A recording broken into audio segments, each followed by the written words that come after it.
main colleague, si Rio sobrang maasahan, sobrang dedicated and passionate sa ginagawa niya. She's very hands-on, and she's a very good team player. She's willing to go the extra mile just to get things done. She's very patient, and she works really hard. Si Rio, first bilang kaibigan, binibigyan din niya ako ng mga advice, lalo na sa love life. Kapag may problema ako, may mga iniisip, may mga concerns. Yun. First and foremost, parang may ganun pa, ano?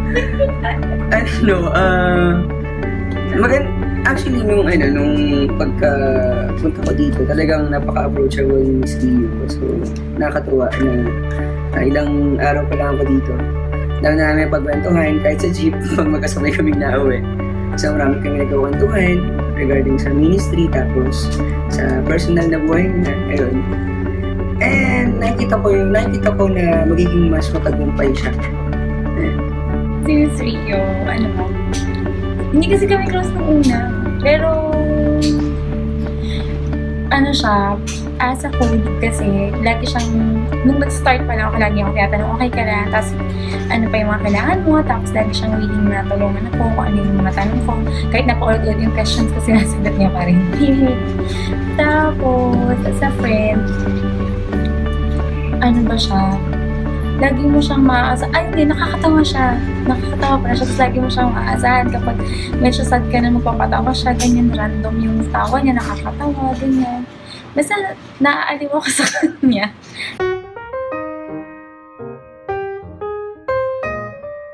Ang daming inspiring memories like, example, ang naalala kong memory noong nag-internship pa ako ay noong andito pa si Sir Polly.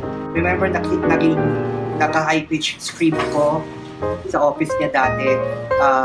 Long story short, ganito ako yung Sir Polly, then siya sa akin ni Miss Rio, it's okay, ganito lang yan, be considerate at be professional. Dahil kahit nakinig ka sa nung nag-mafia kami, be professional, it's okay. A pat on the back. Very inspired. At lahat ng mga Bible verses na bibigay sa akin lagi. And kahit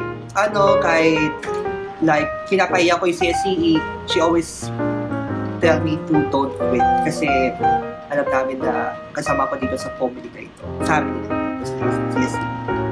Kapag lunch, kapag bibili na ng lunch, si Miss Rio yung either una magsasabing lunch na, or siya yung una magsasabi na gutom na siya, or pag hindi naman si Sir Rafi, pero madalas si Miss Rio. Tapos kapag kunyari yung 10 AM pa lang o kaya siguro mga 3 PM na, magre-reklamo na ulit siya kasi gutom na ulit siya. Tapos ano pa ba, kapag yung pupunta ako ng Kalamba na sasabay siya, ano po ba? Yung moment sa Jollibee, si Miss Rio na yung nakakala mo ano. Siguro nung first day ko dito, kasi nung papunta ako ng MCL, dinigalakad ako. Tapos, meron ng babae na sa unahan ko na nababagalan ako maglakad. Inamapadali ako. Tapos inahan ko siya. Tapos, pagdating ko ng MCL, nung pagdating ko dito, nilapitan niya ako. Sabi niya, ikaw ba si Vince? Kasi magkaparagang may sapatos na yun. Yung pala siya pala yung babaeng nababagalan ako maglakad. Yung verse, wala naman. So far. Mga moments na ang dami yung buong taon na nakasama namin si Rio sa CSE, lahat yun very, very memorable moments and very inspiring moments for all of us. I remember the time when we needed a new program assistant. I was praying for somebody who would help us with the transition and who would help us with all of the new efforts that CSE is doing. So when Rio came, she's an answered prayer. So I didn't know her personally, pero siya yung na-impress talaga sa heart ko and I prayed for it. So I can say that she's an answered prayer. And over the years, she really did help us a lot in improving CSE, in developing what we do, in helping us to provide the service that the students need from us. So, yun. Dati kasi dun sa lumang setup ng office, meron siyang mga sticky notes na dinidikit dun sa ano niya. Tapos hindi niya alam na minsan binabasa ko yun. Tapos dun ako kumukuha ng inspiration. Ayun, kasi di ba minsan may mga family problems ako, ganyan. Yung nakikinig lang siya, tapos nagbibigay siya ng hindi naman advice, pero lagi nang sinasabi na si God nandyan para sa akin, gano'n. So, yun, gano'n.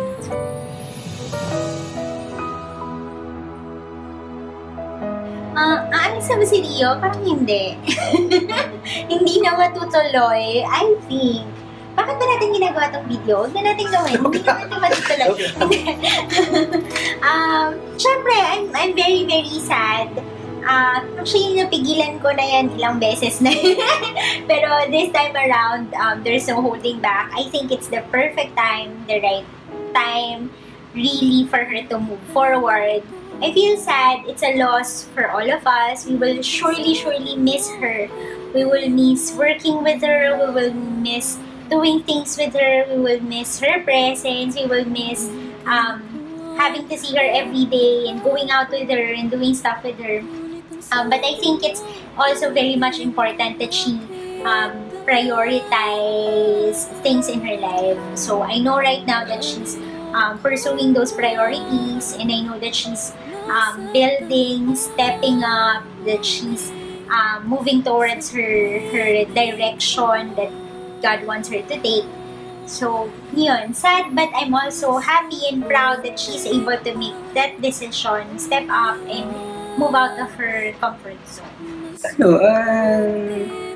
Nakakalungkot. Malungkot din kasi, di ba, mas gusto ko na mas makilala pa siya still, pero yun pa rin yung, yun yung naging decision niya, kaya... Yun, nakakalungkot kasi, siyempre yung bonding, yung mga sobrang daming outings na magkakasama, yung CSE. So, nakakamiss and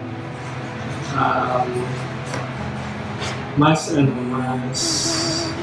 yung merong parang may kulang na mararamdaman. Pero alam ko namang bibisita pa rin siya. So hindi naman ganun kasal. Sad, syempre, kasi nasasad ako kasi nasirap tapos si Rio,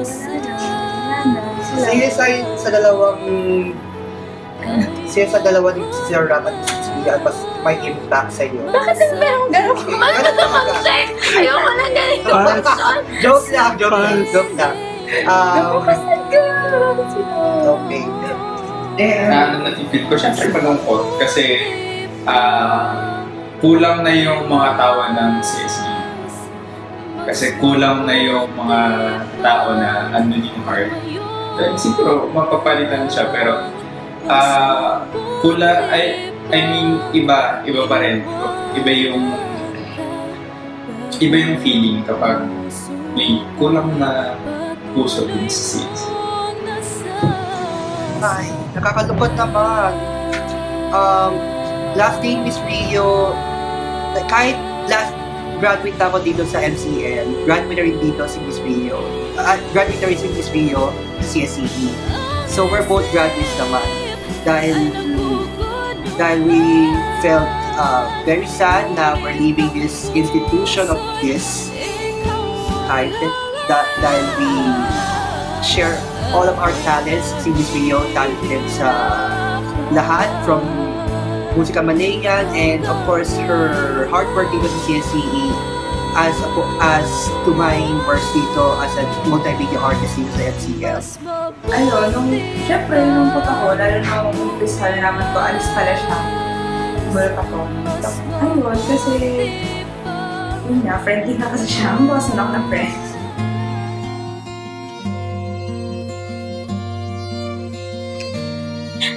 Rio, in whatever you do, just always remember that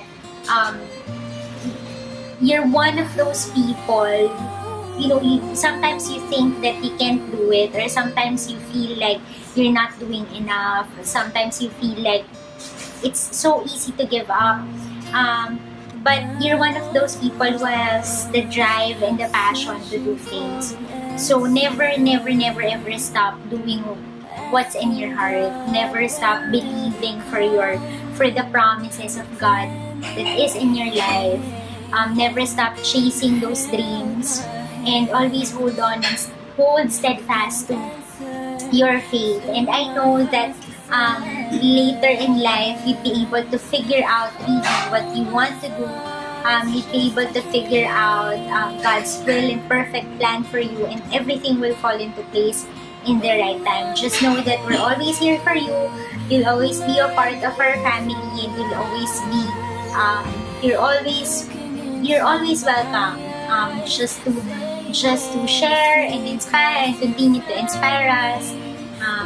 Yun. And we will be reading your blogs. The diary. Okay. Keep on blogging. We love you. Bye. God knows everything about you, so alam ng Lord kung paano ka nag-serve sa Kanya. And I pray na mas lalo kang i-guide ng Lord saan ka man pupunta, ano man yung magiging decision mo. And I am praying also na mas matibayin ka pa ng Lord sa mga challenges na it might actually na pwede mo ma-experience.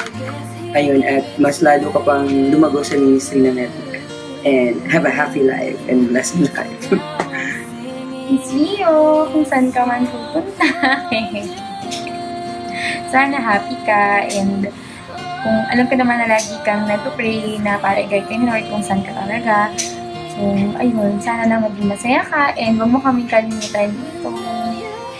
Rio, kahit saan ka magpunta, sana hindi mo kalimutan yung mga natutunan mo dito sa office. Sana i-treasure mo forever yung friendship na na-develop natin over the years. Tsaka yun, God bless always. Message ko kay Miss Rio, always be happy. Be happy in everything. Always. Yun, Miss Rio, kahit nasa ka na mapunta, alam ko naman magiging successful ka, and sana ay ito masaya. Miss Rio, congratulations. We're both graduates of 2016. Para tayo graduates. Thank you for being part of my life as a good friend, and parang spiritual advisor na rin. It's a moment for you to let go of this place. It's so sad to let you go, pero we can see each other naman somewhere down the road. Somewhere down the road.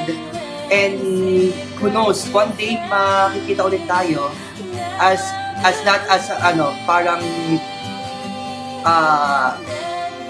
strangers lang. We're kahit part tayo ng family ng CSEE, pero as a good friend of yours. Love you, Miss Rio. God bless you. And always remember, He's always here for you.